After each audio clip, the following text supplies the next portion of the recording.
Buenas tardes y bienvenidos todos a esta clase abierta que vamos a ofrecer hoy sobre el curso Crimen sin Castigo, pistas para escribir un cuento policial, que va a conducir José María Brindisi.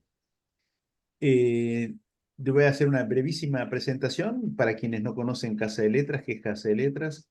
Luego voy a darle la palabra a José María Brindisi, quien es el que va a coordinar el grupo y quien va a dar la clase abierta hoy. Y luego de su clase, que durará unos 45 minutos aproximadamente, vamos a abrir el micrófono para todo aquel que quiera preguntar lo que quiera, ya sea de administración, de contenidos, de metodología o cualquier duda o cualquier comentario que quiera hacer. Bueno, mi nombre es Carlos Luteral, yo soy uno de los directores de Casa de Letras. Casa de Letras es una escuela de escritura creativa. El año que viene cumplimos 20 años de escritura. Eh, Básicamente nuestra misión es la de ayudar a quienes desean iniciarse en el camino, en el oficio de la escritura. Tenemos un programa eh, formativo de 3 años de duración. En su momento lo dábamos en formato presencial, después hubo una época que hacíamos los dos formatos, presencial y online, y desde la pandemia hasta ahora venimos ofreciendo únicamente por online en nuestra aula virtual. Sin perjuicio de este curso de 3 años de duración, ofrecemos permanentemente cursos breves, específicos, temáticos, a veces sobre cosas puntuales, complementarios del programa formativo para quienes están haciendo el programa o para quienes de afuera se quieren incorporar a algún tema en particular. Eh, el curso que presentamos hoy tiene fecha de inicio el 3 de noviembre. Como dijimos, se llama Crimen sin Castigo y va a estar conducido por José María Brindisi, que es uno de los profesores más antiguos en Casa de Letras, que está con nosotros desde el año 2007. Nosotros abrimos las puertas en el 2006. Eh, es ampliamente conocido, ha participado de decenas de grupos en Casa de Letras. Es uno de los profesores más antiguos y más queridos de Casa de Letras. Es escritor, periodista, docente, ha escrito varias novelas, varios libros de cuentos. Es el editor de la revista El Ansia, que es una revista literaria muy prestigiosa. Y sobre todo es una buena persona. Y creo que les va a caer bien y les va a resultar útil a quienes decidan involucrarse la puntita en el cuento policial. Bueno, querido José, te cedo la palabra, conducí la clase a partir de ahora. Muy bien. Gracias, Carlos. Bueno, buenas tardes, buenas noches a todos. Digo buenas tardes, buenas noches porque no es horario de transición, no llego a ver, tengo la ventana abierta a medias. Bueno, ¿cómo les va? Tengo que cumplir ahora con lo que dijo Carlos, así que soy uno de los más antiguos de Casa de Letras, es cierto. Bueno, vamos a ver cómo nos va con el resto. Bueno, a ver, eh, esta es una clase introductoria, ¿sí? Una clase que va a dialogar con los contenidos de un curso, que va a sobrevolar algo de esos contenidos, ¿sí? Solo que estamos hablando específicamente del cuento policial, pero en realidad más ampliamente estamos hablando de narrar y por supuesto hay verdades que le caben a la narrativa específicamente policial, pero también al narrar en un sentido más general, ¿sí? Hay operaciones que se dan con todas las diferencias que ustedes quieran, pero que se dan también con similitudes, mecanismos, nociones estructurales que exceden ampliamente el género, ¿no? Ahora me voy a meter con esto específicamente, pero quiero contar muy brevemente, después si les quedan dudas, al final las aclaramos, ¿sí? Muy brevemente, ¿cuál va a ser el formato del curso? Sobre todo para los que no han hecho ninguno de estos cursos breves en Casa de Letras, que es un formato básicamente asincrónico, ¿sí? Es decir, no van a tener ustedes clases en vivo, nos manejamos por quincenas, ¿sí? Van a ser 3 quincenas, esas quincenas, eh, cada una de ellas tiene un material escrito que ustedes van a recibir, un material teórico. Luego va a haber ejercicios de escritura disparados, ¿sí? Alimentados por esas unidades. Y sí va a haber una instancia intermedia, en realidad más próxima al comienzo de la quincena, si no recuerdo mal, que es la única instancia en vivo que tenemos, que es una videoreunión, ¿sí? Esa videoreunión, un Zoom como este, en esa videoreunión vamos a conversar sobre las lecturas que yo les di, que les pauté, vamos a resolver dudas que hayan podido plantear las unidades temáticas o teóricas, y lo otro que vamos a hacer es, bueno, despejar, enfocar mejor las consignas de escritura, ¿sí? Eso la primera quincena. La segunda y la tercera quincena se va a sumar también despejar algunas dudas sobre la otra instancia que no aclaré, perdón, que es despejar dudas sobre las videocorrecciones que yo he hecho con los textos de ustedes. ¿Qué son las videocorrecciones? Bueno, esos ejercicios de los que les hablé antes, que van a ser uno por quincena, van a ser leídos por mí, van a ser corregidos, pero ustedes lo que van a recibir es un video, creo que lo linkean, lo ven en YouTube, si no recuerdo mal, en un canal de YouTube. Bueno, esos son detalles que después aclararemos, pero en esos videos ustedes van a tener su propio texto delante, ¿sí? Con marcas que yo hice previamente, y van a escuchar mi voz, ¿sí? Entonces es un video en realidad, pero enfocado en el texto, que lo va a ir recorriendo, y van a escuchar mi voz donde yo les voy a comentar qué cosas me parecieron logradas, qué cosas menos logradas, etcétera, etcétera. Bueno, tratando de ver siempre las potencialidades y qué se le puede pedir a cada uno, aunque en realidad no los conozco, y esto último, en un curso tan corto, va a estar recortado, ¿sí? Bueno, entonces son 3 quincenas que repiten básicamente el mismo mecanismo.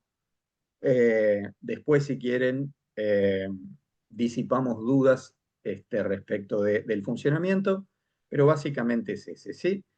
Reciben una unidad teórica, hay luego un ejercicio escrito, reciben una videocorrección sobre ese ejercicio, y la única instancia en vivo, que es bastante al comienzo de la quincena, es esa videoreunión que se usa para conversar sobre las lecturas que pautamos, ¿sí?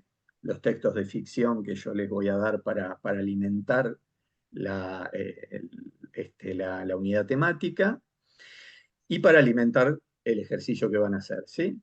Bueno, esas son las instancias básicas. Como les decía, después podemos despejar dudas. Bueno, volvamos a la cuestión policial, ¿sí?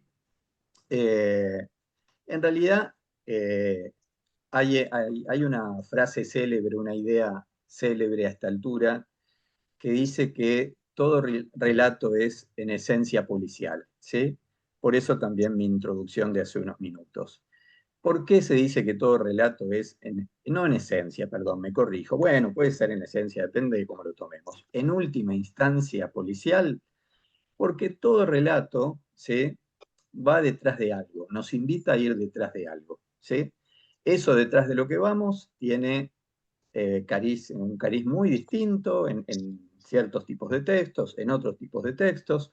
Todos los grises, todas las especificidades que ustedes busquen y que van a encontrar sin duda en la lectura, pero hay mecanismos que se repiten, y estos mecanismos, que son basamentales, ¿sí? Exceden por supuesto el marco de lo policial, ¿sí?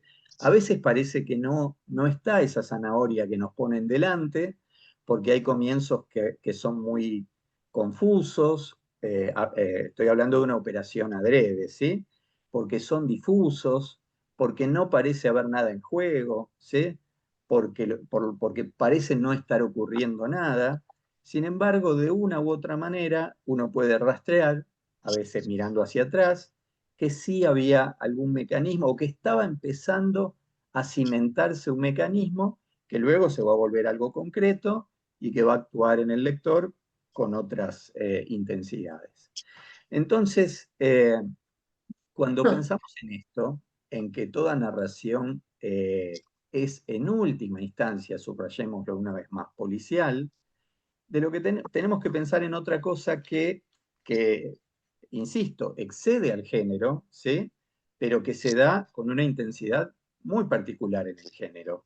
Y esto es pensar la narración básicamente, o digamos desde uno de sus sostenes esenciales, como una operación que trabaja sobre la espera, ¿sí? Narrar es hacer que el lector espere, ¿sí? Expandir esa espera, ¿sí? Y todo el tiempo corriéndole al lector esa zanahoria de la que hablé hace un ratito, ¿sí? Por supuesto, con todos los millones de grises que ustedes quieran, ¿sí? Pero estamos hablando de un aspecto basamental. Entonces, a partir de eso, ¿sí? Podemos pensar en... eh, el policial es por ello uno de los géneros por excelencia para el que escribe, más allá del que sea más o menos cultor del género. ¿Por qué es uno de los géneros por excelencia? Por lo que dije antes, porque nos acostumbra a trabajar con una estructura en principio rígida, pero claro, escribir se trata muchas veces en gran medida de hacer que esas estructuras se diluyan, ¿sí? Se vuelvan invisibles, pero no quiere decir que no estén. Paréntesis, el otro género, diría yo, por excelencia es el fantástico, porque nos acostumbra a la duda, a la oscilación, ¿sí? A lo que puede ser, a lo que tal vez sea y no, ¿sí? A lo que creemos que estamos viendo y al final lo estábamos viendo o no, etcétera, etcétera, etcétera.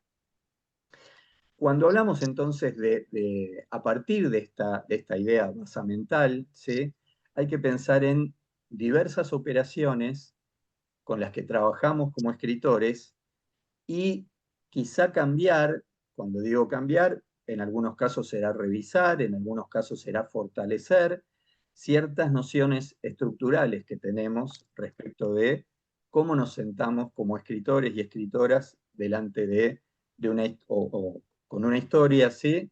Cómo decidimos contarla, cómo operamos con el lector. Entonces, yo me hacía 3 o 4, 5 o 6 preguntas en voz alta a propósito de esto, para poner sobre la mesa esos mecanismos que es preciso, como decía, revisar o fortalecer o cambiar, y sobre los que depende que podamos que podamos trabajar nuestros textos de manera mucho más sólida, ¿sí? El primer aspecto es tratar de reconocer cuándo hay eso que, simplificando en literatura, llamamos una historia, ¿sí? Es decir, muchas veces nosotros confundimos los tantos. Por ejemplo, confundimos que algo sea grave con que haya lo que en literatura llamamos un conflicto, ¿sí? Un conflicto no es que no tiene nada que ver con lo grave, pero operan en campos totalmente diferentes, ¿sí? Vamos a ser claros. Una muerte no es un conflicto, ¿sí? ¿Por qué no es un conflicto? Porque es algo que no se puede modificar, ¿sí? Por supuesto, la literatura nos ofrece excepciones incluso para eso, ¿sí? Pero digamos que básicamente no es algo que se pueda modificar, ¿sí? Ahora, claro, una muerte puede disparar infinitos conflictos, ¿sí? Se muere mi viejo y yo me empiezo a deprimir y pierdo 20 kilos y me empieza a peligrar mi vida, pero entonces el conflicto no es la muerte, sino lo que sucedió conmigo después de esa muerte. El conflicto no es la muerte, sino este tipo que si sigue así se va a morir, ¿sí? No ese que lamentablemente ya se murió. Nosotros usamos un término en literatura, en narrativa, y muy especialmente en la narrativa policial, que es insuficiente, pero permite un recorte un poco más específico, ¿sí? Y ese término es conflicto en desarrollo, ¿sí? Y permite ya diferenciarlo un poco más claramente, evitar esa confusión tan nociva respecto de lo grave, ¿sí? Que a veces confunde tema con argumento, etcétera, etcétera. Conflicto en desarrollo, ¿sí? Es algo que se está moviendo. Ahora, y que trabaja con una potencialidad. Ahora, claro, muchas veces eh, una confusión que se presenta es que cuando las cosas le salen bien a los personajes, por lo menos durante un rato, parece que no está ocurriendo nada. ¿Por qué parece que no está ocurriendo nada? Porque tenemos por lo que dije antes, porque ese término quizá es insuficiente, ¿sí? Parece, digo, cuando lo revisamos, el lector común no piensa en estos términos, claro, simplemente va a decir que no pasa nada. ¿Por qué no pasa nada? Porque todavía no pasa nada malo, ¿sí? Sin embargo, cuando a los personajes las cosas les salen bien durante un tiempo, sí hay un conflicto en desarrollo. ¿Por qué hay un conflicto en desarrollo? Porque hay una potencialidad, porque hay una latencia, porque no están parados en el mismo lugar en el que empezaron. Piensen ustedes en el enamoramiento, ¿sí? Alguien se enamora de otra persona, ¿sí? Está cada vez mejor, que está igual que antes de conocer a esa persona. No, está mejor, claro que está mejor, pero ahora tiene un peligro, ¿sí? Que antes no tenía. ¿Sí? Tiene la posibilidad de perder a esa persona y que por lo tanto ocurra ABC, lo que ustedes quieran. ¿Sí? Es un conflicto menos visible, ¿sí? En algún punto menos obvio, pero no quiere decir que no haya un conflicto. Luego, claro, la mayoría de las veces estamos contando instancias, otro tipo de problemas, otro tipo de conflictos en desarrollo. Entonces decía antes, voy a matizar, en algún sentido, en realidad extremar lo que dije sobre la muerte y la no muerte. No hace falta pensar en algo tan taxativo como la muerte, ¿sí? Pensemos, a propósito de esto de trabajar con la latencia, ¿sí? Pensemos en alguien que está internado y lamentablemente está en coma 4, ¿sí? Alguien que está en coma 4, como todos sabemos, salvo los que crean en milagros, a mí no me cuenten, ¿sí? Como todos sabemos, alguien que está en coma 4 no tiene salida, ¿sí? Eso en literatura no es un conflicto en desarrollo. No es un conflicto en desarrollo porque ya sabemos cuál es el final, ¿sí? Alguien en coma 1 sí es un conflicto, ¿sí? Estamos todos ahí en la sala de espera, nerviosos, a ver qué pasa, se salva, no se salva, se salva, no se salva, y al final la cosa no es tan complicada. Básicamente, se salva o no se salva, las cosas salen bien o mal.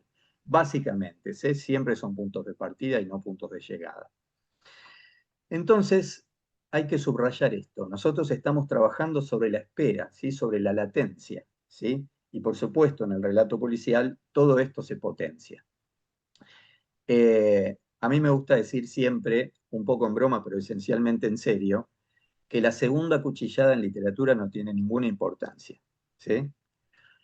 La primera cuchillada sí tiene importancia, pero mucho más importante que la primera cuchillada, que repito, sí tiene importancia, que es la posibilidad de la cuchillada, ¿sí? La latencia de esa cuchillada. Después, una vez que uno A le da un cuchillazo a B, bueno, si se lo da más o menos bien, ya no hay mucho para conversar, ¿no? El tema es lo previo, lo que estuvo en juego, lo que pareció que podía ocurrir, ¿sí? Lo que cada vez fue una amenaza más clara, etcétera, etcétera, etcétera. Después hay que hilar siempre más fino. Alguito voy a hilar más fino después sobre esto, pero por ahora dejémoslo acá. Vamos a decirlo en otros términos o a pensar en otros términos a partir de eso. Respondiendo un poquito a la pregunta que yo mismo me hice en voz alta hace unos minutos. ¿Cuándo hay una historia? ¿Sí? Hay una historia, podríamos decir muy sintéticamente, ¿sí? E insisto, el policial potencia esto, un mecanismo, estos mecanismos, ¿sí? Hay historia cuando hay una promesa, ¿sí? Algo tiene que estarse jugando, algo tiene que trabajar con una potencialidad. Por supuesto, hay diferentes clases de promesas, etcétera, etcétera. No vamos a ampliar ahora. A propósito de las promesas que hacen los textos, a mí me gusta con frecuencia citar, tengo 3 o 4 ejemplos que cito con frecuencia porque me gustan muchísimo, y hay uno que repito hasta el cansancio, que es de un director de cine, en realidad, que a muchos de nosotros, que a muchos de ustedes me imagino que muchos de ustedes compartirán esa pasión conmigo, que es Hitchcock, ¿no? Alfred Hitchcock. Y es sacado de que es alguien que coqueteó y trabajó con el policial, a veces muy explícitamente, a veces de maneras más ambiguas, que está sacado de un libro que siempre recomiendo a todo el que escribe, el famoso libro de conversaciones entre Hitchcock y Truffaut, ¿sí? François Truffaut, que se llama El cine según Hitchcock. Es un libro extraordinario que revisa toda la carrera de Hitchcock, desde las películas mudas en Inglaterra. Algunas cosas a los que escribimos no nos sirven, pero muchísimas sí nos sirven porque son aspectos estructurales, ¿sí? Que están emparentados, inclusive a veces se pueden ver más lúcidamente desde esa otra perspectiva. Y hay un momento que a mí me gusta especialmente, que tendría que volver a leerlo porque, porque me he vuelto a olvidar de qué película era, pero no tiene importancia, ya me van a entender. Hace poco lo recordé y me lo volví a olvidar. Bueno, que es, en un momento, Truffaut le pregunta a Hitchcock, ¿por qué tal película empieza con tal personaje entrando por la ventana? ¿Sí? Y Hitchcock, con mucha humildad, ¿sí? Puede parecer soberbia, pero no, es humildad, si uno ve cómo viene la secuencia, le dice, es muy sencillo, no, ¿sí? Algo que le dice a cada rato, no invente nada, dice algo lógico. Dice, es muy sencillo. Dice, si alguien entra por la puerta, ¿qué pasa? No pasa nada, ¿sí? Para eso están las puertas, la gente entra por la puerta. Alguien entra, pero si alguien entra por la ventana, le dice, hay una historia, ¿sí? Si alguien entra por la ventana, nosotros nos estamos haciendo preguntas, ¿sí? Por supuesto, todos sabemos que si alguien entra por la puerta, por algo pagamos la entrada al cine, algo va a pasar, ¿sí? Algo está pasando, quizá y todavía no lo sabemos, pero a nosotros como lectores y lectoras todavía no nos involucraron. En cambio, si alguien entra por la ventana, nos tenemos que poner firmes, tenemos que prestar atención, porque ya nos la estamos perdiendo, ¿sí? Ya hay algo que está pasando sin nosotros, ¿sí? Entonces, podemos tomar prestado ese mecanismo, por supuesto, volviéndolo, ampliándolo, ¿sí? Multiplicándolo y diluyendo su eventual esquematismo, volviéndolo metáfora estructural. Una metáfora estructural que es un ABC, ¿sí? Diría de la literatura, pero muy específicamente de la literatura contemporánea, iba a decir en realidad, pero muy específicamente del género policial, ¿sí? Que es esto que yo acabo de decir, volverlo metáfora estructural, ¿sí? Es decir, entrar a las historias por la ventana. Es decir, entrar a una historia y que el lector esté un poquito desenfocado, ¿sí? Que esté un poquito a tientas, un pie o medio en el piso y el otro en el aire, ¿sí? ¿Por qué haríamos eso? ¿Por qué seríamos malos con el lector y lo marearíamos un poquito? Porque de ese riesgo se deriva en gran medida empezar ya a construir de entrada una relación rica e intensa con el lector, ¿sí? El lector, como suele decirse, como dijeron en voz alta los formalistas hace un siglo, el lector está ya haciendo su parte, ¿sí? También está construyendo, está participando activamente, ¿sí? No es un lector que está tirado en la cama con los brazos cruzados diciéndole al escritor, entreteneme, ¿sí? Que laburé todo el día y estoy cansado. No, no, es alguien que tiene que estar metido, si no se la pierde del todo, ¿sí? Por supuesto, después hay que hilar más fino. Yo tengo que generalizar, ¿sí? Porque si no, no podemos hablar de nada. Estoy generalizando. Pero estamos hablando de puntos de partida, ¿sí? Modos de construir lectores. Y un relato como el policial, que depende tanto de ciertos modos de la intensidad, desde luego que va a hacer un uso muy particular de mecanismos como este.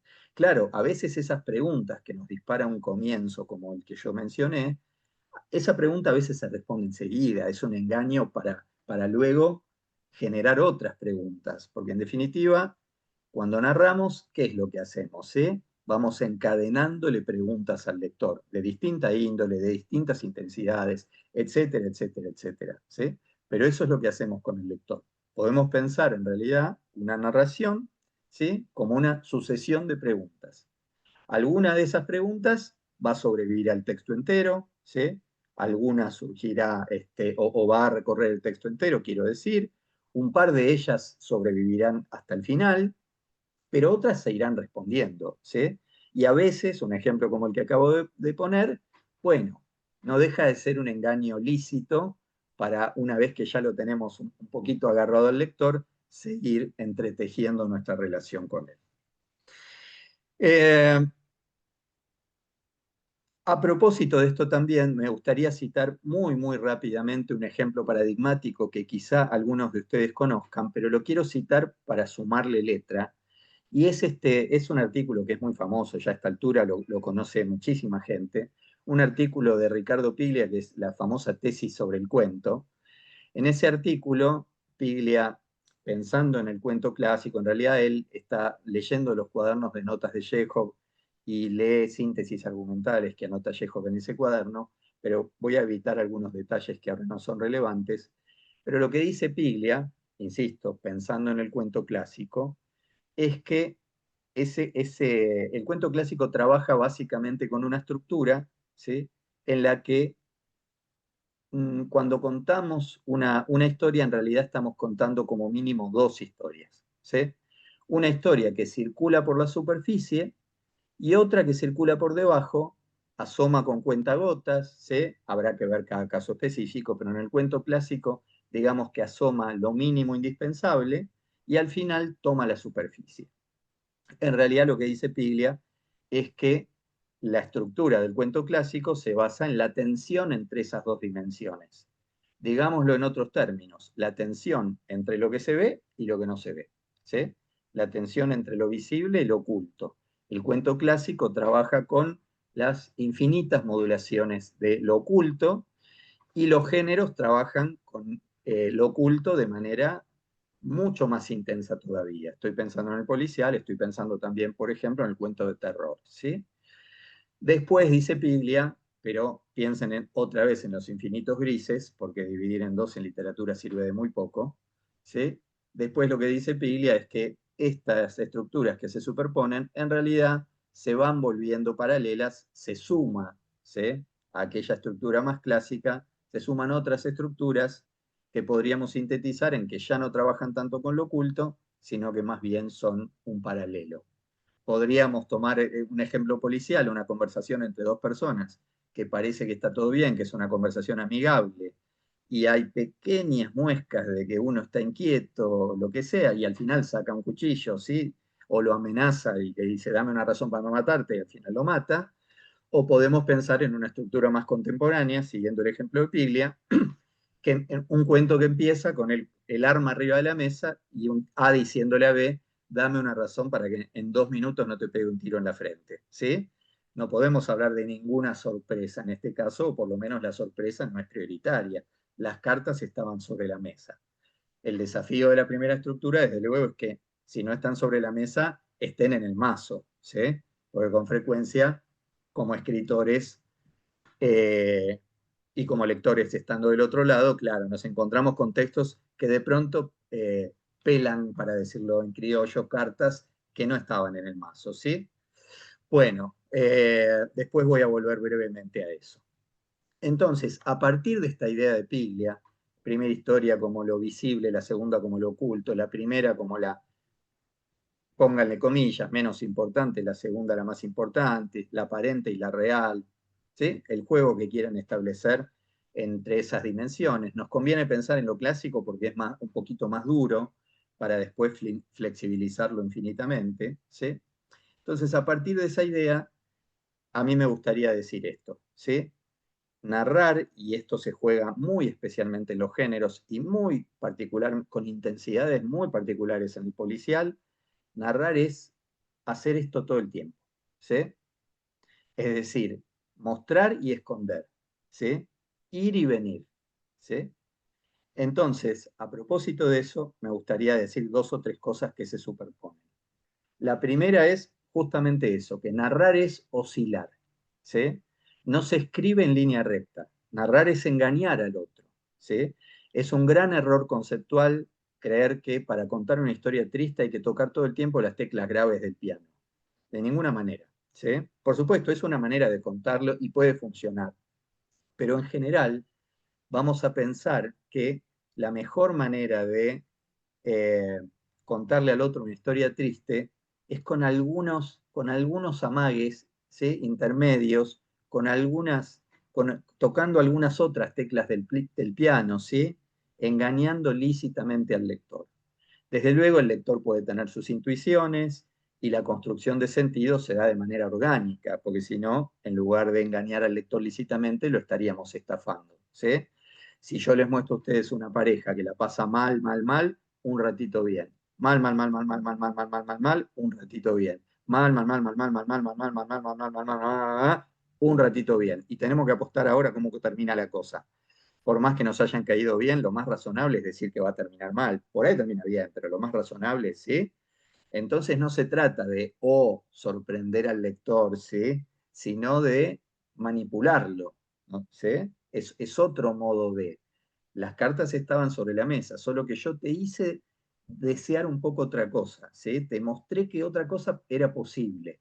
Por supuesto, como sucede en general en literatura, las operaciones más interesantes no pasan por la razón, ¿sí? Inclusive en el género policial, a pesar de que, sobre todo en su vertiente más clásica, tenga mucho que ver con la razón, ¿sí? Pero hay otras operaciones que pasan por otros lados, ¿sí? De hecho, yo dije antes, estafar al lector o sorprenderlo, ¿sí? Jugar con cartas que están en el mazo. Cuando estamos involucrados en un relato, cuando estamos viendo una película y estamos involucrados y queremos que, qué sé yo, que todos terminen juntos porque son divinos y da ganas de que estén juntos, no estamos razonando fríamente, ¿sí? Estamos empatizando, estamos deseando, estamos casi haciendo fuerza porque ocurra A o B. En algún lugar estamos diciendo, loco, que baje un plato volador, ¿sí? Y que un marciano haga así con algún instrumento raro y que estos dos que se quieren pero todo el tiempo se matan, se terminen queriendo. Ahora, llega a pasar eso y cuando termina la película, al que sea de ustedes que me llevó al cine a ver eso, le hago un juicio, ¿sí? Porque me estafaron. Pero cuando estoy metido, estoy metido. Cuando estoy metido, quiero que me estafen. Tal vez incluso llegue a querer que me estafen, aunque no sea una operación racional. Eso, por supuesto, tiene mucho que ver con la empatía, la nombré antes, y es un factor determinante. Entonces, narrar es oscilar, no se cuenta en línea recta, ¿sí? La mejor manera de hacer llorar a alguien es hacerlo al menos sonreír un poco por el camino. Si todo el tiempo lo hacemos llorar, le metemos un puñal en el hígado de entrada, ¿sí? Bueno, no es que no le va a doler, pero se lo va a acomodar, le va a doler un poco menos, ¿sí? Al rato hay algo, como efecto narrativo, hay algo que va a pasar en principio de otra manera, ¿sí? Estamos, por supuesto, generalizando, es la letra gruesa, después siempre hay que hilar más fino. Hablando de cómo trabajamos con el lector, narrar, así como dije, narrar es oscilar, también hay que decir, narrar es graduar, ¿sí? Lo que uno hace con el lector, voy a decir una palabra más anticlimática todavía, administrar, ¿sí? Suena horrible porque parece que está en el otro extremo de la literatura, la administración, pero no es cierto, ¿sí? Como narradores y narradoras, una de las cosas que hacemos es, yo hablé del mazo, bueno, estas son las cartas que tengo y las voy soltando de a poco, ¿sí? Muchas veces yo, como profesor de escritura, como coordinador de grupos y demás, claro, ¿qué pasa? Me encuentro con gente que no tenía un mazo, ¿sí? Tenía, por supuesto digo un mazo para un relato que necesite todo eso. Habrá relatos que necesiten 4 cartas, que alcanzará con eso, ¿sí? Pero yo muchas veces me encuentro con gente que se sienta a escribir con 2 cartas, ¿sí? Una es el final es la bomba atómica, ¿sí? Y otra está al principio, más o menos, y en el medio hacen lo que pueden, ¿sí? Esperan como pueden, ¿sí? Tiran la pelota hacia adelante como pueden.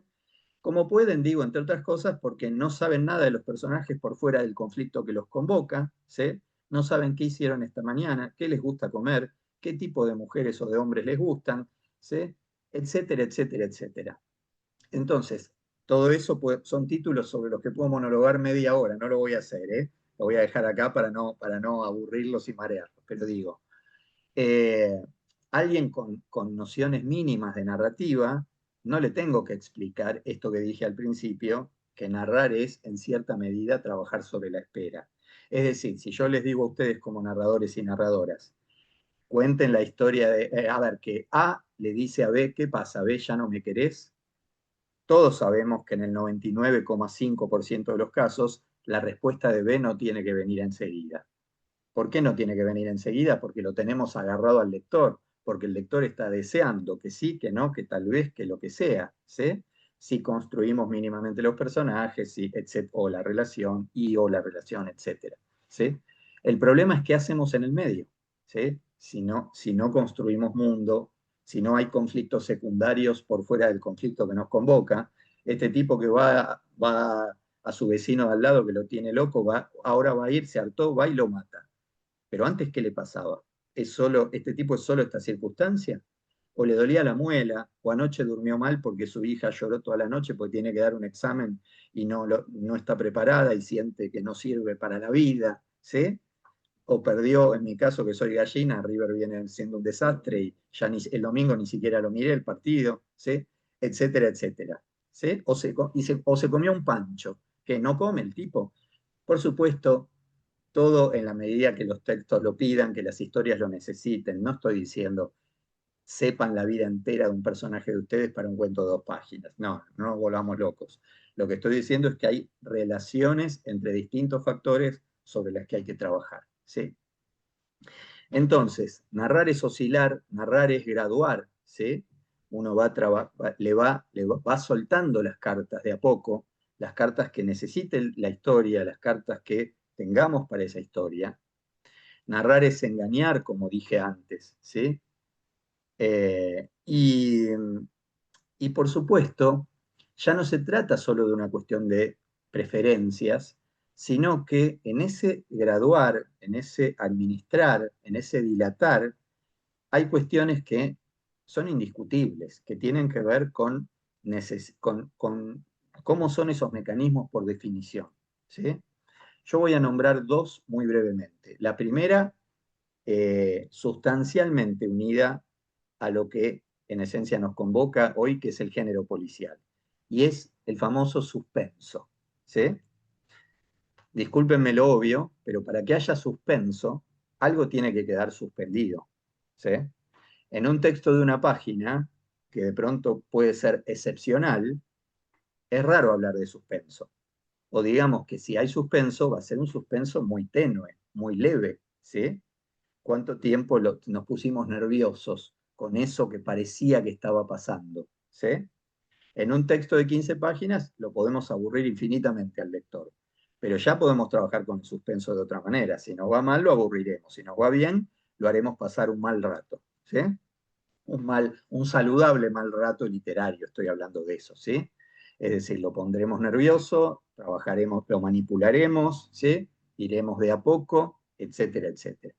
Entonces, suspenso no es que escribir más es mejor, pero el suspenso y el desarrollo están absolutamente relacionados. Y como pienso en eso, puedo pensar en otras cuestiones. La primera que se me viene a la cabeza, que me interesa mencionar, es, porque la mencioné hace un rato, es la famosa empatía. ¿Sí? Diferenciemos de la simpatía porque trabajan en campos absolutamente distintos. ¿Sí? La empatía, ¿sí?, es la posibilidad de entender al otro, desear desde él, mirar desde él, husmear desde él, ¿sí?, chocar desde él y eventualmente cruzarnos de vereda. Le proponemos al lector, vení, seguilo a este tipo que quiere esto y que hace esto para lograrlo, y es posible que el lector en algún momento le suelte la mano. ¿Sí? Seguirá leyendo, pero ya hay algo ahí que se quebró. Ese es un gran desafío en literatura, que a veces jugando con fuego, la empatía no se rompa. ¿Sí? Es un tema para expandirnos largamente. No lo vamos a hacer ahora. ¿Sí? Pero la empatía y el desarrollo también están relacionados. ¿Sí? Nosotros podemos sentirnos impactados, podemos deslumbrarnos, podemos lo que sea con un texto, por decir algo, de 10 páginas, ¿sí?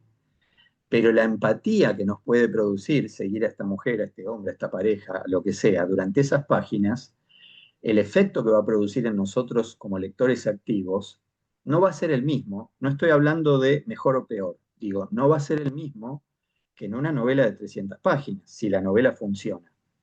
De hecho, esto que a veces nos pasa como lectores, que terminamos una novela con la que estuvimos varios días y se nos termina, ¿sí? Que a veces incluso administramos el final, no queremos que se nos termine. Y cuando la terminamos parece que nos sacan un pedazo del hígado, ¿sí? No nos pasa con el mejor cuento del mundo, no pasa eso. Pasarán otras cosas extraordinarias, pero no pasa eso, ¿sí? Entonces, narrar, como dije antes, es oscilar, es muchas cosas, ¿sí? Pero es oscilar, es graduar, es engañar, es dilatar, ¿sí?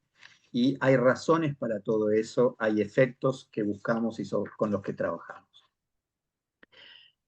Dos o tres cosas más, tres o cuatro, alguna muy breve, ¿sí? Y después, si se animan, les propongo hacer un pequeño ejercicio, ¿sí? Lo hacen si les gusta la idea, si quieren lo leen en voz alta, ¿sí? Yo les voy a leer algunos ejemplitos en sintonía con eso y me voy a guardar uno para el final, ¿sí? Bueno, hablando de este mostrar y esconder, una de mis grandes peleas, pero se me ocurre absolutamente indispensable, todavía más pensando en el género policial, ¿sí? Después habrá que ver qué variable del género nos exige todavía más en ese sentido. Soy un fundamentalista no de conocer hasta la última, hasta el último detalle de mis personajes antes de contar una historia. No. Cada uno con su propia ley, cada uno irá hasta donde le guste o le convenga, pero sí en esa línea que divide a los que hacen un elogio ciego de la espontaneidad y los que creen que es mejor saber y después contar, yo voy a estar de este lado, del segundo lado. ¿Sí? Y creo que hay un montón de operaciones en literatura que se favorecen por ese saber previo. ¿Sí? La mejor manera, de hecho, de esconder algo es tenerla, no tenerla. Yo les puedo contar, les puedo mostrar a ustedes la mitad de algo que tengo, no la mitad de algo que no tengo. Como mínimo, siendo muy amplios, convengamos que es mucho más difícil, ¿sí?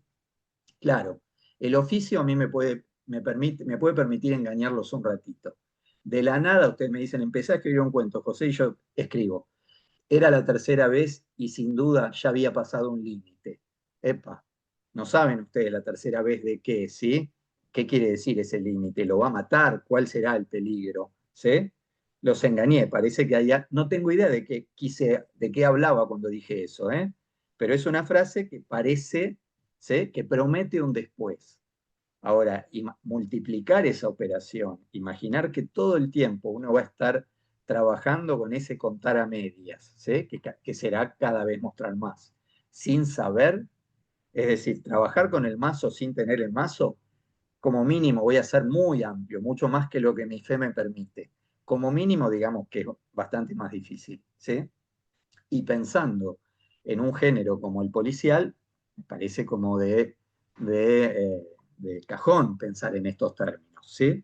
Por supuesto, más aún cuando pensamos en policiales que impliquen un grado mayor de razonamiento, ¿sí? Desde luego, citando aquella frase tan citada y parafraseada tantas veces de que el cuento es un mecanismo de relojería. Eh, y hablando de mostrar y esconder, también podría hablar largamente sobre lo siguiente, pero solo voy a decir algo muy básico, porque se trata de un recurso de cabecera que tenemos todos los escritores y escritoras, y es el diálogo, ¿sí? Y el diálogo es un recurso tan frágil, una instancia en la que fallan tanto los textos con tanta frecuencia, que lo que me gustaría decir como introducción es esto simplemente. Por lo general, en las largas primeras etapas de la escritura, hacemos lo contrario de lo que hacen los buenos escritores. ¿Qué es lo que hacemos? Los usamos para mostrar en exceso, para poner blanco sobre negro, los usamos como atajo. Y los buenos escritores no usan los diálogos esencialmente para eso. No los usan para mostrar, sino para ayudar a esconder. Claro que esconder lo que también los propios diálogos están diciendo por momentos. Es decir, vamos a decir algo importante y el resto, si no, lean a Salinger para ahorrarnos camino, el resto suele ser ruido de fondo. ¿Sí? Entonces, lo que me interesa es pensar lo siguiente, pensar el diálogo, ¿sí? Como una escenificación muy particular, pero de lo que en realidad venimos diciendo. Esta oscilación, este ir y venir, este mostrar y esconder, ¿sí? Vale para cualquier género, ¿sí? Pero claro, puede que se dé con una intensidad particular en ciertos modos del policial, que suelen ser los diálogos tan agresivos, ¿sí? Que suelen jugarse tanto en ciertas dimensiones. Entonces, el diálogo la técnica del diálogo se basa en realidad en un tironeo, ¿sí? En una batalla. entre qué y qué, entre el diálogo y todo lo que no es diálogo en una secuencia de diálogo. ¿Sí? Es decir, lo importante no es que el diálogo dice o muestra lo importante y el resto es un relleno, ¿sí? Innecesario, un hacer lo que podemos. No es así. Las dos instancias tienen la misma importancia. La técnica del diálogo se basa en la tensión entre esos dos campos, ¿sí? Y la construcción de sentido, claro. Entre esos dos campos, el diálogo y todo lo que lo acompaña. Vamos a decirlo en otros términos para cerrar este capitulito. La tensión entre lo que se dice y lo que no se dice. ¿Sí? Esa tensión es absolutamente esencial en literatura. Estamos trabajando con ella todo el tiempo. ¿Sí? Casi que si lo quisiera reducir más, todavía diría, lo esencial es el pero. ¿Sí? La quiere pero, no lo va a matar pero. ¿Sí? Siempre estamos trabajando en esas oscilaciones. ¿Sí? Dos o tres cositas más muy breves. La primera, un gran enemigo, y en un género como el policial, que tiene sus tensiones particulares, sus intensidades, esta confusión se puede potenciar, entonces me interesa pelear contra ella, ¿sí? Es defender la descripción, ¿sí? La descripción suele ser uno de los grandes enemigos de los lectores, escritores, lectores barra escritores. Claro, hay que ver de qué descripciones estamos hablando, cuáles son esas descripciones que detestan y que les parecen que son prescindibles porque lo importante está en otro lado. No, en la buena escritura uno no puede saltearse las descripciones ni leerlas con poca convicción, porque lo importante se está contando también ahí, ¿sí? Claro que la descripción es un arma que sirve también para ralentar, ¿sí? Imaginen una escena de diálogo en la que ese diálogo se corta todo el tiempo porque este que es el que narra mira al otro y lo observa, lo lee, lo interpreta, especula, proyecta, recuerda también, ¿sí? La descripción se nutre de un montón de elementos. Pero lo que es esencial es despejar un enorme equívoco y eso les va a permitir ver lo que estoy diciendo con mayor claridad porque mucha gente confunde describir con nombrar. Cree que describir es decir, la lámpara es amarilla, el sillón es verde. Eso será una parte de la descripción, pero eso no es describir. Imagínense además dos párrafos escritos de esa manera, un poquito más lindo, ¿sí? Con algún adjetivo, si ustedes quieren, florido. Dos párrafos escritos de esa manera, nos dormimos todos y con razón, ¿sí? Miren sus bibliotecas, vean los libros que más les gusten y van a ver que en realidad van a comprobar que describir es algo mucho más amplio. ¿Sí? Digamos esto sintetizando. La descripción es una operación esencialmente subjetiva. ¿Sí? No únicamente subjetiva, pero esencialmente subjetiva. Si tenemos eso claro, vamos a entender que la descripción es un arma mucho más poderosa que lo que creemos. ¿Sí? Que la descripción es un elemento activo, un elemento que va alimentando la narración, ¿sí? Potenciándola, que es inseparable de la narración en tanto acción. ¿Sí? Los buenos escritores no nos dejan elegir. Lo que dije antes de los diálogos vale en términos generales. ¿Sí? Cuando un buen escritor no hace lo que yo voy a hacer ahora. A le dice a B, ¿pero qué, B, ya no me querés? La tarde caía sobre la calle Magariño Cervantes, ¿sí? Había unos colibríes. No, yo soy paciente, me encanta saber, me encantan los escritores lentos, no sé ustedes, pero yo me voy a buscar la respuesta, porque está clarísimo que en el medio no me están contando nada. Pero los buenos escritores no hacen eso. Hacen, por ejemplo, y B, ¿me querés o no me querés? La tarde caía sobre la calle Magariño, si ustedes quieren, y yo no dejaba de pensar por qué había dejado de quererlo y sin embargo lo quería, por qué tenía ganas de irme con él a Marte y sin embargo era capaz de abandonarlo en la esquina, etcétera, etcétera. ¿Se entiende lo que hice? Si se van a leer la respuesta del diálogo no entendieron nada. ¿Sí? Los buenos escritores hacen eso, no nos dejan elegir. Eh, Algo brevísimo. Cuando yo doy cursos de escritura y doy lecturas, les doy, por ejemplo, 10 cuentos para que lean, 12, 15, qué sé yo, depende del formato, ¿no? Habrá que ver. Les digo la verdad, que es que yo nunca elijo los textos pensando en lo que voy a decir ahora. ¿Por qué no lo hago? Porque no lo necesito. es infalible. ¿Qué es a lo que me refiero? Que las historias no son nunca solo presentes. Recuerden que estoy generalizando, ese nunca puede no ser absoluto, ¿sí? Pero no son nunca puro presente. Estén contadas en presente o en pasado, se entiende que no me refiero al tiempo verbal, ¿sí? Es decir, eh, nosotros somos testigos de un rato de la vida de ese personaje, esos personajes, más largo, más corto. Desde luego, una novela suele ser más abarcativa, bla, bla, bla, lo que ustedes quieran, ¿sí? Pero somos testigos de un eslabón, 2, 7, 8, 15. Pero la cadena siempre es más larga, ¿sí? Salvo esas novelas que se cuentan del nacimiento a la muerte. Entonces, el tiempo del relato y el tiempo de la historia son el mismo, podríamos decir. Pero en general no es así, ¿sí? Una novela empieza con, que toca el timbre, ve, abre. ¿Cómo andás, Rodolfo? Bien, pasa que estoy apurado. ¿Cómo andás, Rodolfo? Se conocen de antes, ¿sí? Son amigos o vecinos.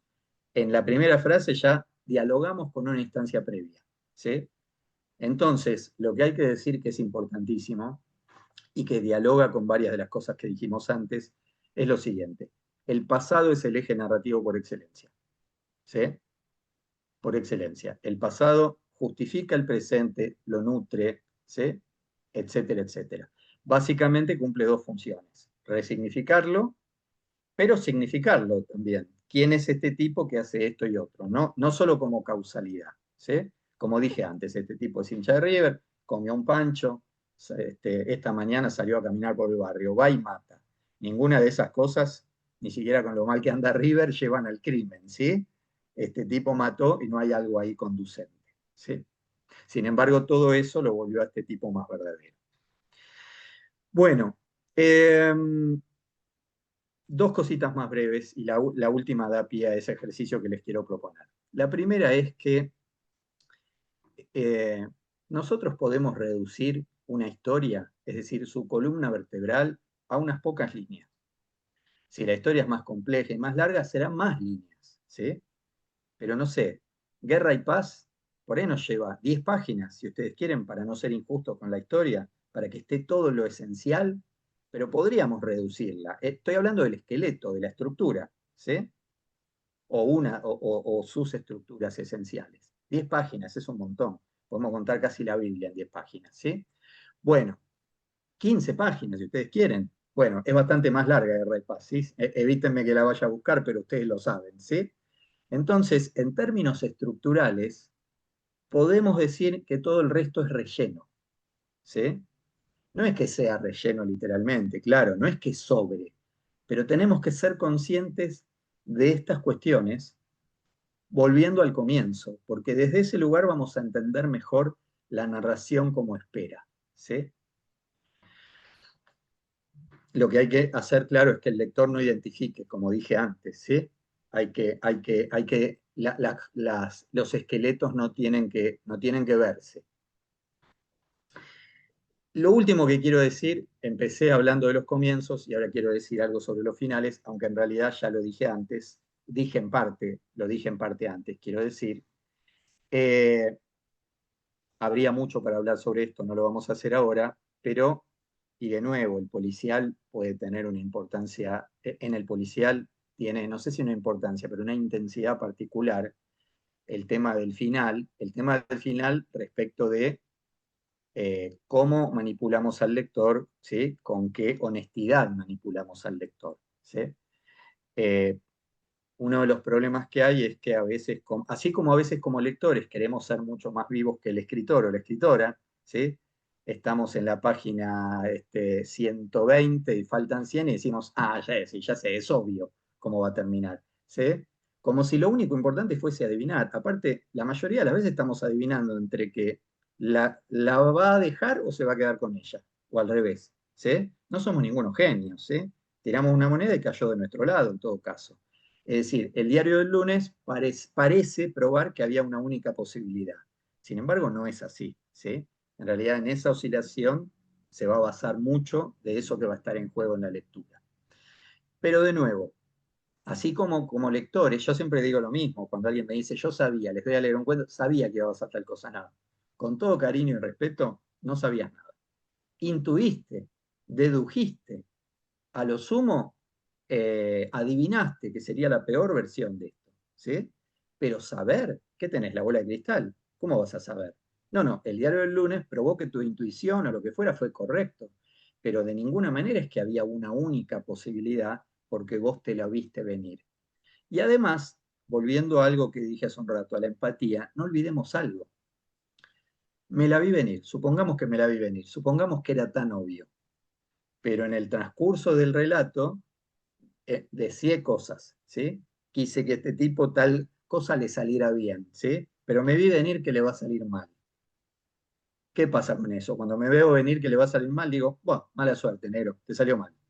No, si funcionó la empatía, si funcionó el famoso pacto de lectura, que no estoy leyendo y mirando además el pronóstico del tiempo, ¿sí? Estoy acá metido, deseando, sufriendo, etcétera.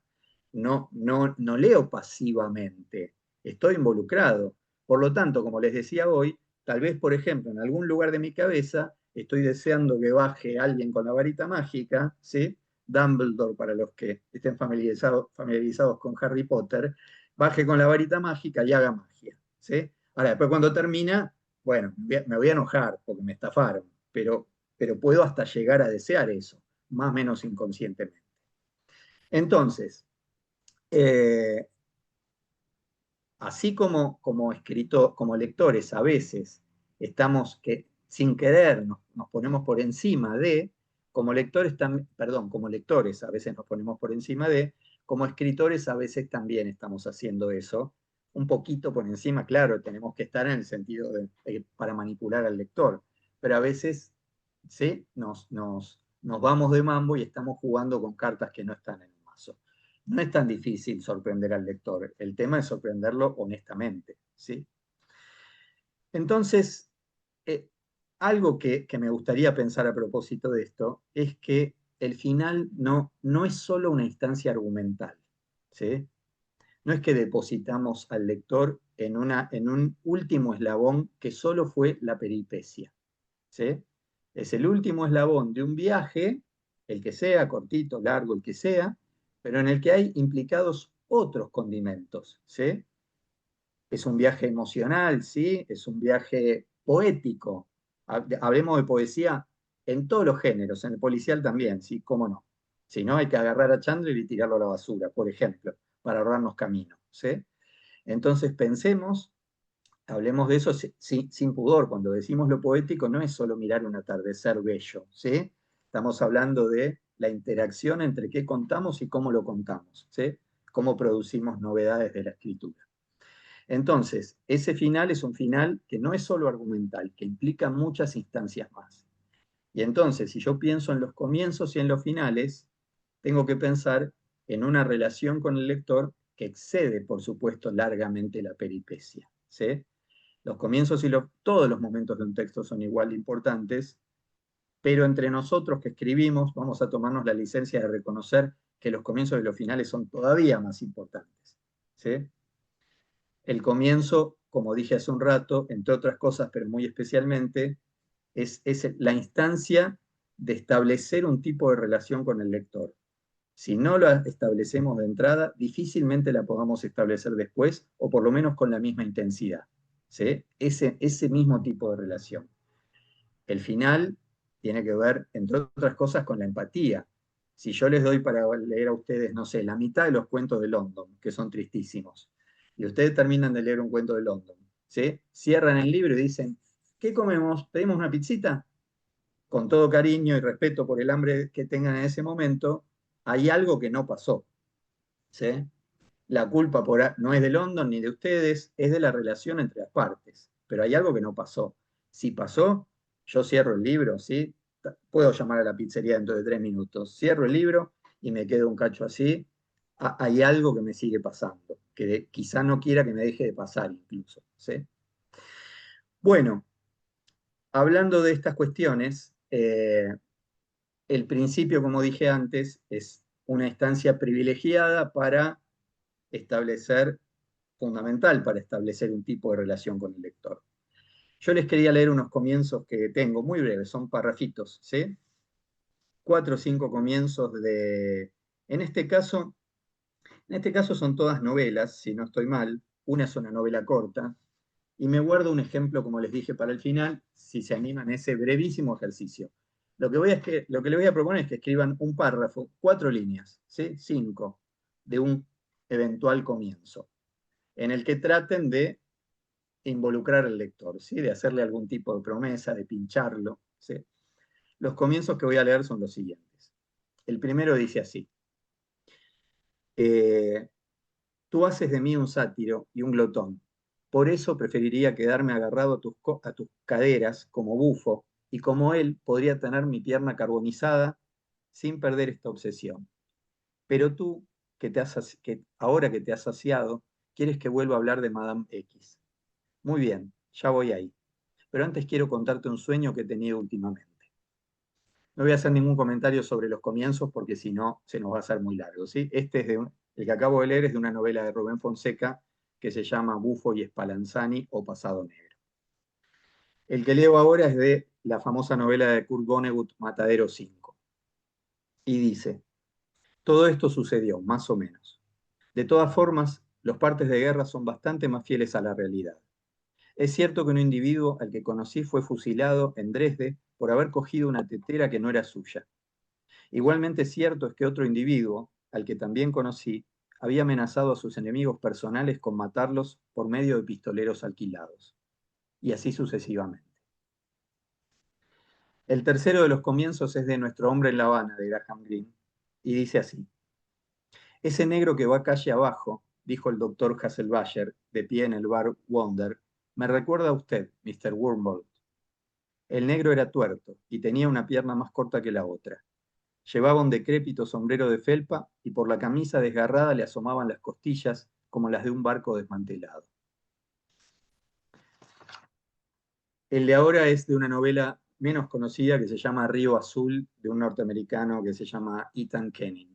Y dice así: cierta mañana de un domingo de junio, cuando tenía yo 31 años, al abrir la puerta de mi casa para recoger el periódico, veo allí a un hombre, encorvado, de hombros abatidos, piel manchada, pelo y barba enmarañados, mirándome con los ojos grandes y húmedos de un animal.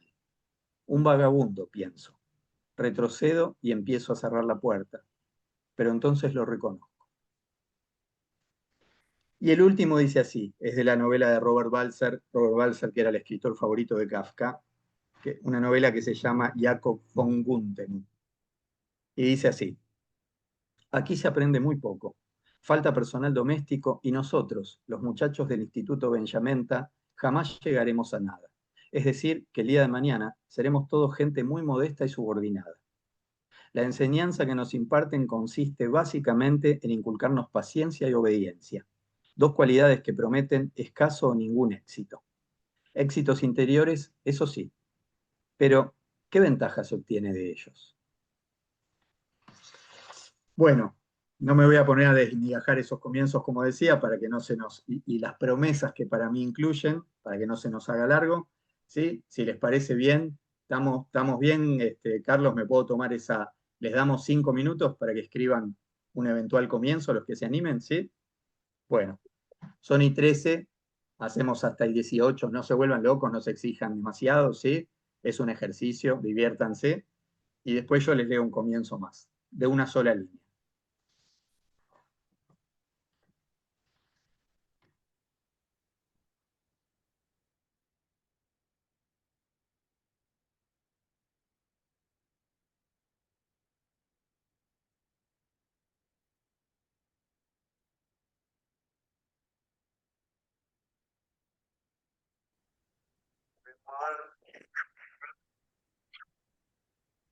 Bueno, leemos, ¿les parece? Los que se animen. Ahí Mauricio me hizo así como que lo tenía, así que ya uno tenemos por lo menos.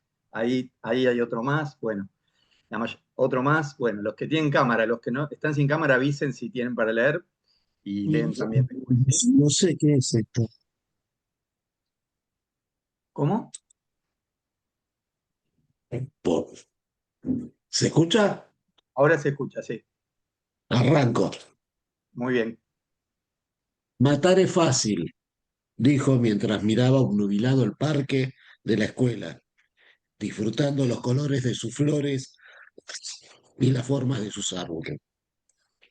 Luego giró con ensayada lentitud y mientras se mesaba su bigote tipo morsa, repitió, matar es fácil. Tras hacerlo, recurrió con su mirada a la de sus alumnos y les dijo con la mirada esta vez dura, lo importante es que ustedes no dejen que el crimen quede sin castigo. Buenísimo. Bueno, Nanchu, no sé cuál es tu nombre, pero Nancy, hola, ¿qué tal? ¿cómo va? Bueno, vamos a ver si pude responder a la consigna. Dale. Humildemente es lo primero que me largo así a escribir. El niño esperaba junto a su madre el tan ansiado día, del primer día de clases. Ya comenzaba su primer grado. El corazón le latía aceleradamente. La garganta estaba seca. Tenía ganas de llorar, pero reprimía la lágrima. Él tenía que soltar esa mano de su madre que le daba seguridad, pero no quería, no quería, no quería nada, ni entrar a la escuela, ni soltar la mano de su madre que apretaba muy fuertemente. El director llamó a los niños del curso. Su madre se fue, lo dejó solo. Allí él no pudo más y gritó fuertemente, como también soltó la lágrima que reprimía y lo peor, él sabía que pasaría. No pudo contener. Sucedió. Debajo de su banco, un cerco líquido lo contenía. Bien. Una situación que tantos habremos vivido. Ya. Bueno, muy bien.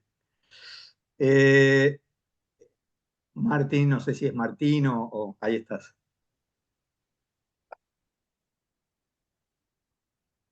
Desmuteate, Martín, que Sí, ahí está. Me tocó el timbre. Hace mucho que esperaba ese momento. Todo lo que pasé y estoy pasando merecían este encuentro postergado. Cuando abrí la puerta me sorprendí. El encargado me había dicho que es esquizofrénico. Lo hice pasar con algo de miedo hacia la cocina a mostrarle lo que me estaba pasando. Buenísimo, todos con promesas así flotar. El tuyo que fue buenísimo porque hubo un efecto, no sé si ustedes lo escuchaban igual, se escuchaba con algo de eco, pero le sumaba misterio. Bueno, bueno lo del eco, sí, fue un efecto claro, bueno. claro, parecía a propósito. Juani Bueno, y Flores, Juani, ahí Juani está, Flores quiere hablar. ahí está. Desmuteate, Juani, si no, no te escuchamos.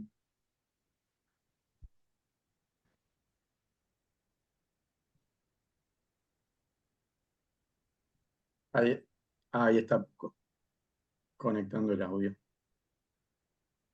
No, pero te muteaste de nuevo, Juani.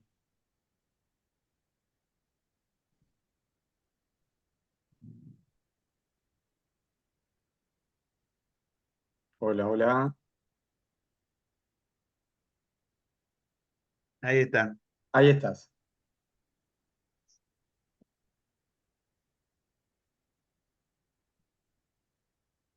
Tal vez tiene problema de conexión, por eso va todo lento. Juani, ¿estás ahí?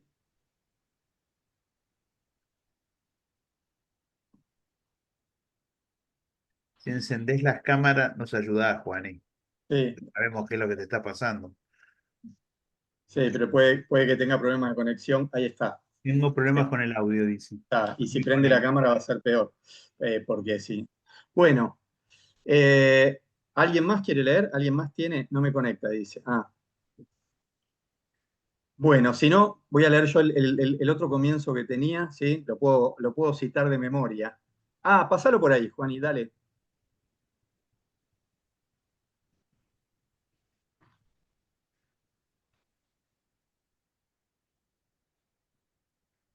Si lo tenés tipeado en la máquina.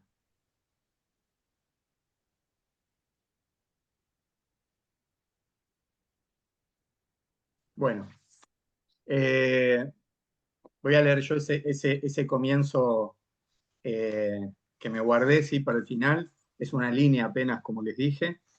Y después, como decía Carlos, si hay preguntas, dudas, para eso estamos, ¿sí? El comienzo, este otro comienzo es de una novela que se llama El buen soldado de Fort Madox Ford y dice lo siguiente: esta es la historia más triste que jamás he oído. Bueno, después de eso hay que ser muy cínico para no seguir leyendo, ¿no? Un rato. Si no seguimos leyendo, somos unos desalmados. Bueno, les puedo decir que cumple, además. Así que si algún día la preparan, la leen, preparen los pañuelos. Bueno, gracias por estar, por la atención, por participar, etcétera. Ahora les dejo el micrófono a Carlos y no sé si a Gerardo también, y bueno, y los escuchamos en todo caso. Gracias, José. ¿Cómo se llama la novela de Ford que El mencionaste? buen soldado. El buen soldado. Bueno, muchas gracias, José, por esta excelente Un placer. muestra de lo que puede ser el curso Crimen sin Castigo.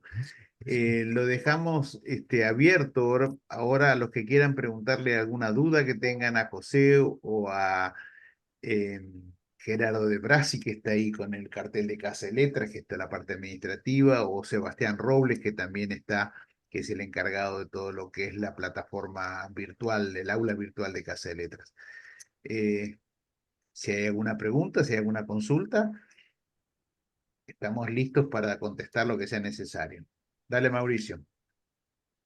No, me quedé con el último final, el que nos leíste. Indudablemente es espectacular, ¿no? Te agarra acá y te lleva así. Ahora, eso lo engancho con lo que vos nos dijiste de la promesa, etcétera. Una frase así tan impactante me suena como que abre a múltiples finales posibles o desarrollos de la historia.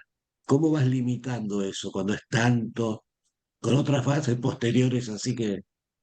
A mí me parece que el problema mayor es estar a la altura de la promesa. Es decir, el tema es, porque la frase puede ser muy eficaz al comienzo, más allá de la broma que yo hice, pero el tema es que más o menos cumpla. O sea, es como meterse casi en un callejón sin salida, ¿no?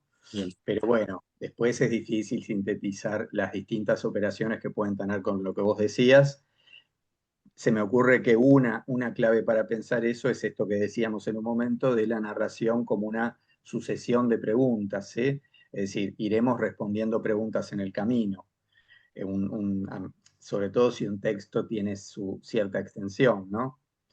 Claro que el policial suele darle otro escenario, sobre todo lo que se suele llamar policial blanco, el policial más tradicional, ¿sí? Sherlock Holmes, etcétera, suele darle otro tipo de preponderancia a esos finales que responden, ¿sí? Porque es donde el caso se aclara. Lo que te puedo responder ahora sintéticamente, sí, obviamente daría para decir un montón de cosas a propósito de... Ahí está el texto de Juan y Flores. Gracias. Puso en el chat. Si lo querés leer, José. A ver, justo estaba... Justo Mira. mira, pero no lo puedo, no sé por qué no lo puedo ver. Ahí está.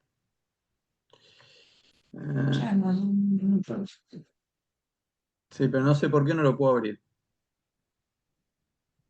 Si querés, lo leo yo. No sé Dale, si. por favor.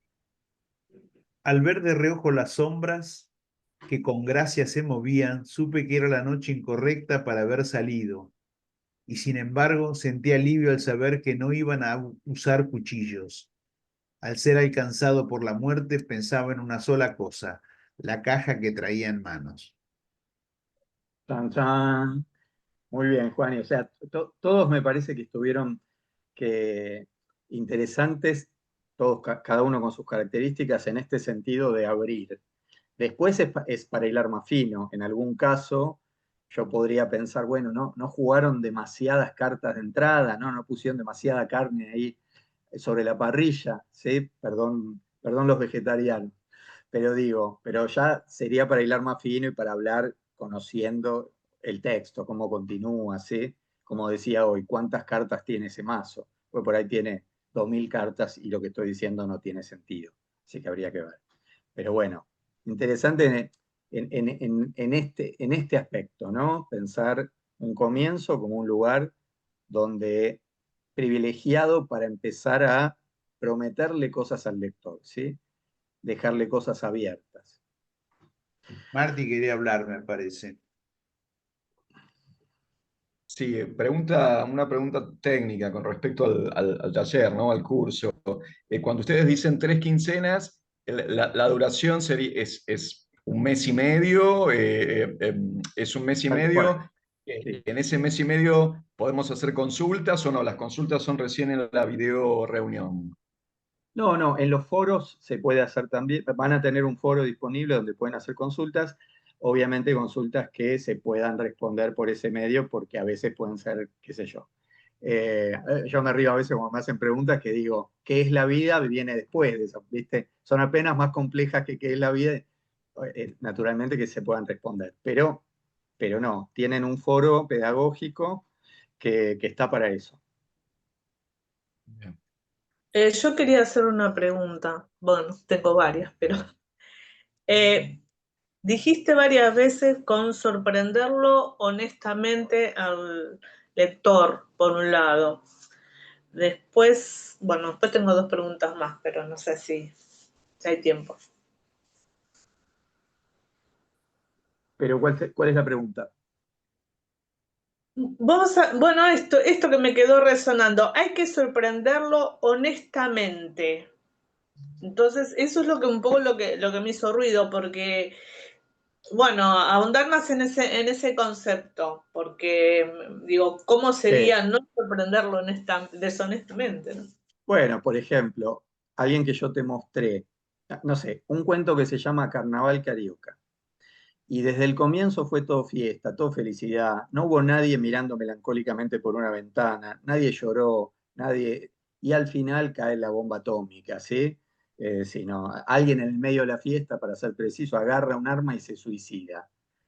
Puede ocurrir, la realidad no necesita justificaciones, pero la literatura sí necesita justificaciones. Entonces, en una narración, no, honestamente sería seguir mínimamente ese personaje, sorprenderlo en algún momento en el que está triste o pensativo, es decir, construir, aunque sea mínimamente, la posibilidad de ese desastre final. Después, claro, en un cuento más clásico, vamos a ocultar todo lo que podamos, ¿sí? Pero no vamos a ocultar todo. En algún lugar va a haber muescas. Muchas veces esas muescas no tienen que ver con mostrar, digamos, mostrarle al lector la entrelínea de lo que va a ocurrir o de lo que puede ocurrir, pero sí llamarle la atención respecto de que lo que está viendo no es todo lo que hay. Si yo en el medio de una fiesta veo a alguien sentado apartado, no necesariamente es que eso lleva ni al crimen, ni a la tragedia, ni al suicidio, ni a nada. Pero vos como lectora decís, a este le pasa algo. Después le puede pasar A, B, C o D, ¿sí? Pero algo le pasa. Entonces muchas veces uno lee, yo lo estoy reduciendo, ¿sí? Raramente los textos sean tan groseros en este tipo de mecanismos. Pero con frecuencia leo textos que, grosso modo, textos en los que no hubo ninguna pista, ya no hablemos de lo que podía ocurrir, el tipo que mata y antes mostró que era violento, sino que no hay ninguna pista de que lo que estamos viendo no es todo lo que hay, ¿sí? Entonces, eso es estafar al lector. Es muy fácil estafarlo al lector, es decir, es fácil sorprenderlo. El tema es con qué armas, ¿sí? Y por supuesto es un desafío interesante. No estoy sobrevalorando la sorpresa, que me parece un efecto poderoso, pero de ninguna manera un efecto indispensable, ¿sí? Bueno, ¿querés hacer otra pregunta, Nancy? Adelante, ¿eh? Bueno, mientras nos diste este trabajo, esta consigna, yo sinceramente me largué a escribir, pues es lo primero que estoy haciendo, nunca me... Es lo primero y de repente después esto del juzgamiento, ¿no? Me preguntaba, ¿no? En realidad, lo mío, no sé, me largué a escribir sin juzgarme y que fluya, pero bueno, no... digo, de lo policial no tiene absolutamente nada y bueno, está bien, para eso está el curso, para ir aprendiendo cuáles serían, no sé, los elementos o los ingredientes o los que conforman un verdadero policial. Yo me largué a escribir, pero bueno, no sé si cuando hablamos de el cuento policial, eso tiene unas determinadas características, ¿no?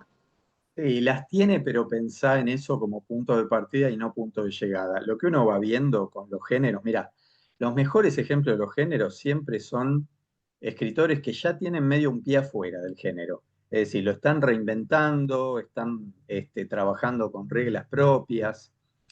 Esas cosas no pueden servir nunca como limitaciones, porque, digamos, está bien, el día de mañana escribís 5 libros, 7, te piden una novela para una colección policial y no huele ni de lejos a policial, está bien, el editor te va a decir, no, che, te pedí otra cosa, pero digamos que hay unos cuantos pasos antes que eso. Entonces, no es que ni siquiera en este curso, no es que si yo te tiro una consigna policial, es decir, voy a leer tu texto dialogando con esa consigna. Pero no es que voy a venir con el martillo, no es policial, no sirve. Porque además pensá en lo que dije al comienzo. En realidad, lo policial está detrás de una u otra manera, con distintos acentos, etcétera, etcétera, pero está detrás de toda narración.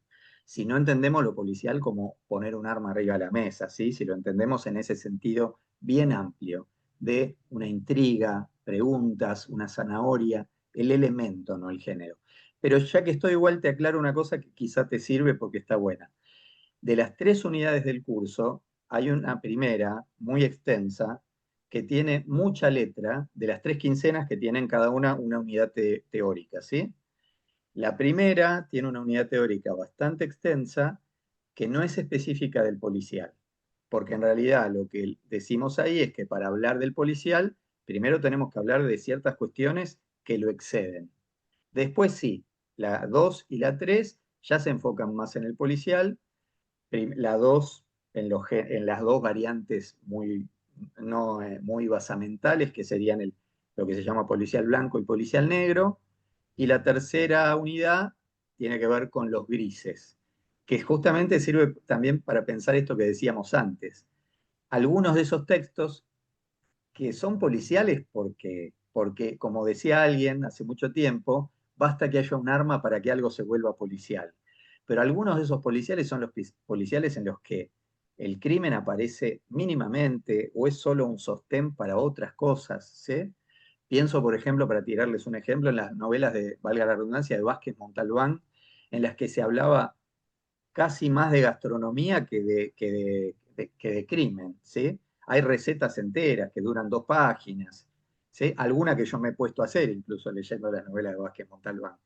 Es decir, ese es un ejemplo de lo que decía hace un rato. Los mejores escritores de los géneros suelen vulnerar el género, no se prestan al manual, ¿sí? No pasa por ese lado. Digo los mejores, pues si vamos a tomar ejemplos, tomemos los buenos, ¿sí? ¿Para qué vamos a tomar los malos? Tomemos los buenos. Pero no me preocuparía por eso. Es decir, la verdad que pensar en el policial están los amantes específicos del género y los fundamentalistas incluso del género. Pero pensar en el policial es pensar en uno de los, en parte es pensar en una de las patas de la mesa del narrar, ¿sí? Entonces, porque como dije al comienzo, en última instancia, no lo dije yo, en realidad lo dijo Piglia, a quien cité hace un rato, todo relato es en última instancia policial. Dicho esto, el curso está enfocado en el género, ¿sí? Pero no me preocuparía demasiado en esos términos, ¿sí? Hay mucha letra, hay parte tiene que ver con lo que hablamos hoy y luego hay muchas cosas más, ¿sí? Pero hay mucha letra para pensar, para plantearse problemas interesantes desde la escritura. Siempre digo, con los problemas que uno le plantea a la escritura puede hacer 2 cosas. O se achica cada vez más y dice, uy, mirá todo lo que me tengo que preocupar, o hace así y dice, mirá todo lo que puedo aprovechar. Esa es la pulseada que hay que ganar. ¿Sí? Y por supuesto yo no te voy a juzgar, a nadie voy a juzgar. Lo que voy a hacer es hablar sobre sus textos, no sobre ustedes, que para eso están. ¿Sí? Pero van a ser ejercicios, hay que tomarlos de esa manera. Ejercicios para darnos letra y pensar sobre la escritura. Y sobre el género también, ¿sí? Marti, ¿te quedó clara la respuesta que te dimos sobre las otras instancias? ¿Querés que repasemos básicamente cómo está organizado el curso o está bien? ¿Estás satisfecho con la respuesta? No, sí, por favor, si podrían hacer una reseña de cómo va, se inicia el 3 de noviembre y cómo empieza, también con una videoconferencia como esta. Bueno, más o menos esos elementos, esos datos. ¿Querés que responda yo, Carlos, o respondes vos? Como vos quieras. Si querés, Ah, lo que sería bueno que Martín supiera es que todas las estructuras de los cursos en el aula virtual de Casa de Letras tienen la misma estructura, en el sentido de la secuencia de lo que sucede en una quincena. En una quincena se desarrolla una unidad temática que se entrega por escrito el primer día de la quincena. En realidad, la primera quincena se va a entregar el lunes 3 de noviembre. La segunda quincena se va a entregar seguramente el sábado, antes del lunes que se cumpla la quincena, para que tengas más tiempo para leerla. En esa entrega está la unidad temática del caso con una unidad práctica. En la unidad práctica está la propuesta de ejercicio que da José María, más una serie de lecturas para leer. Algunas son obligatorias o muy recomendadas, otras son complementarias. En la primera semana de la quincena sucede la video reunión, que es un Zoom como este, en el cual, como dijo José, se hablan sobre la lectura, sobre las dudas, sobre, no sé, sobre lo que planteen. En realidad, José tiene estructurada cómo va a ir la video reunión. A lo mejor acá vos podés explicar, José, cómo la pensás, la tenés mentalizada. no hay mucho misterio, es lo que dije hoy. Vamos a resolver dudas y conversar sobre la lectura que les di. Eso es todo.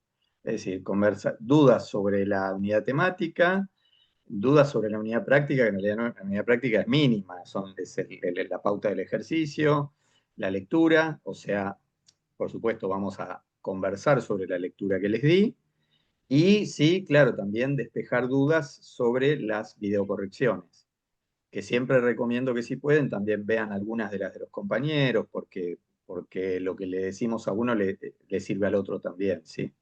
Claro, Entonces, hay una cosa que es interesante. La video reunión es la única instancia sincrónica donde se junta el grupo y donde se habla de todo lo pertinente.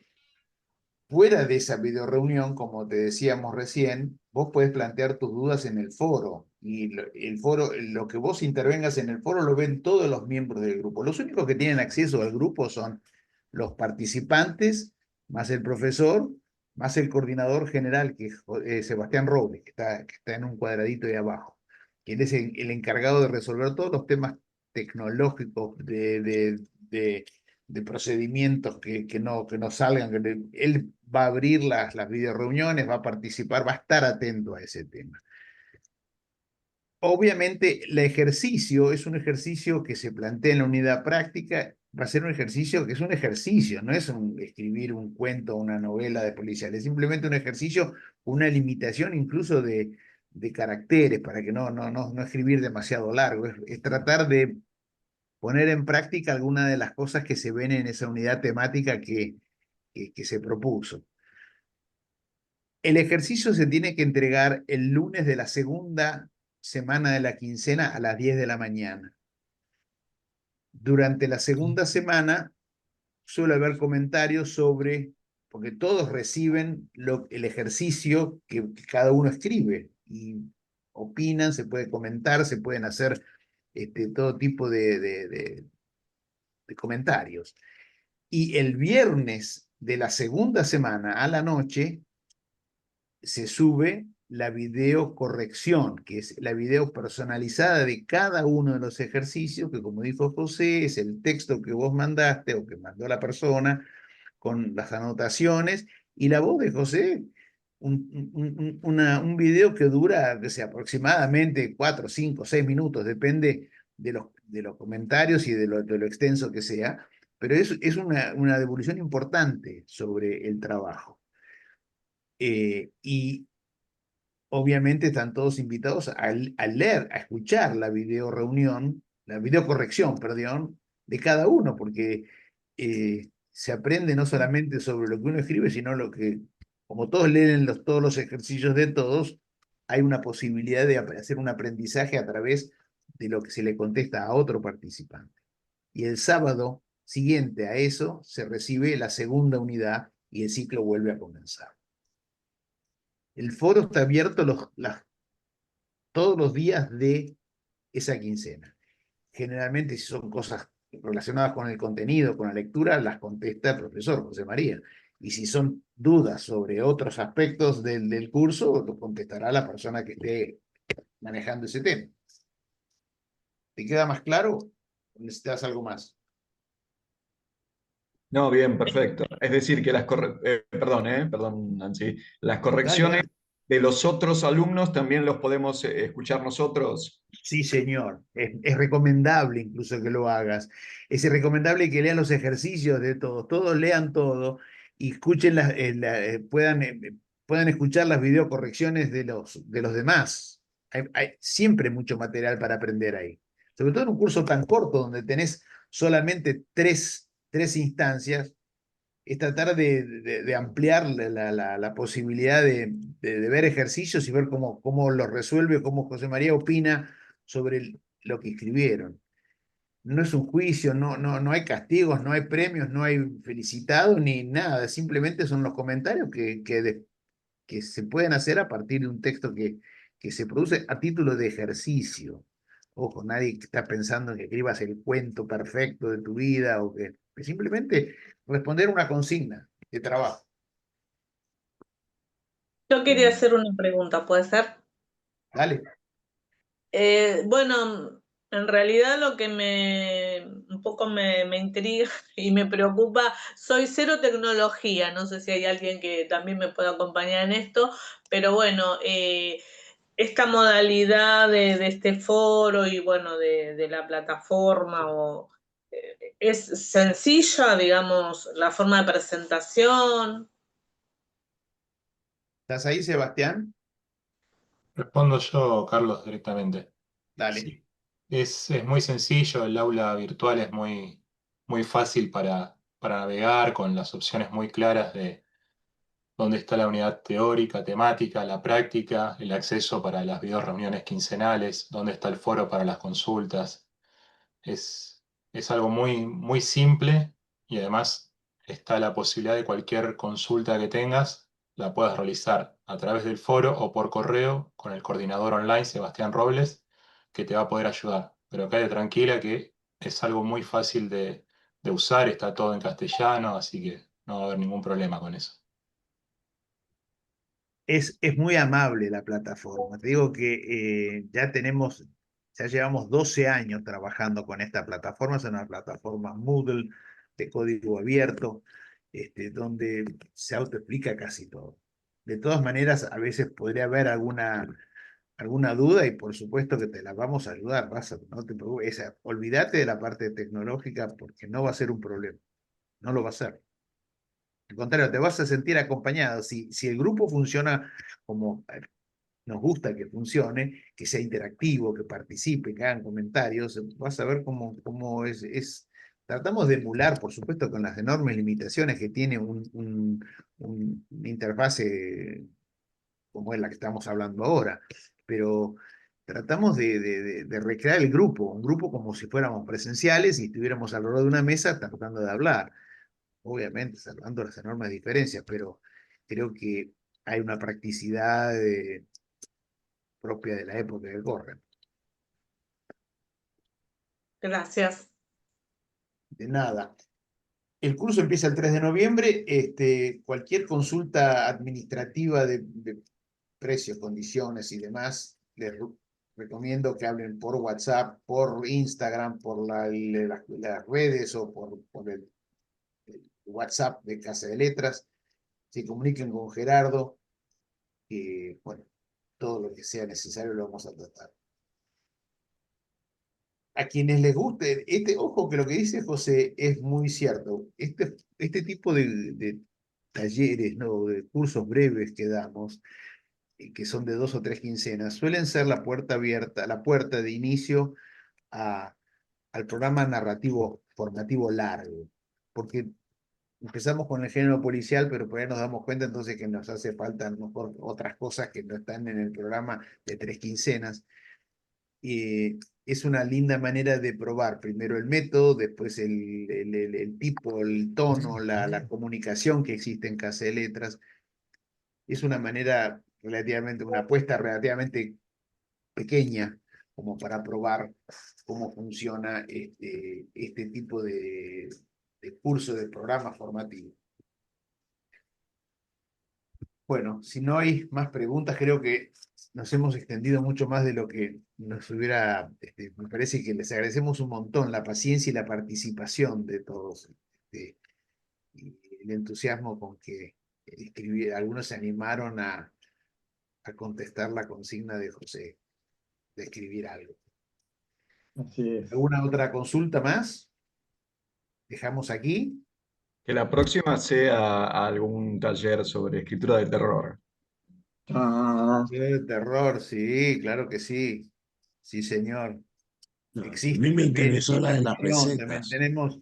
No me generalmente las acuerdo. clasificamos en verano, primavera, otoño y primavera, pero la idea es que durante todo el año siempre aparezcan cursos breves, así específicos, que son puntuales sobre algo. No sé.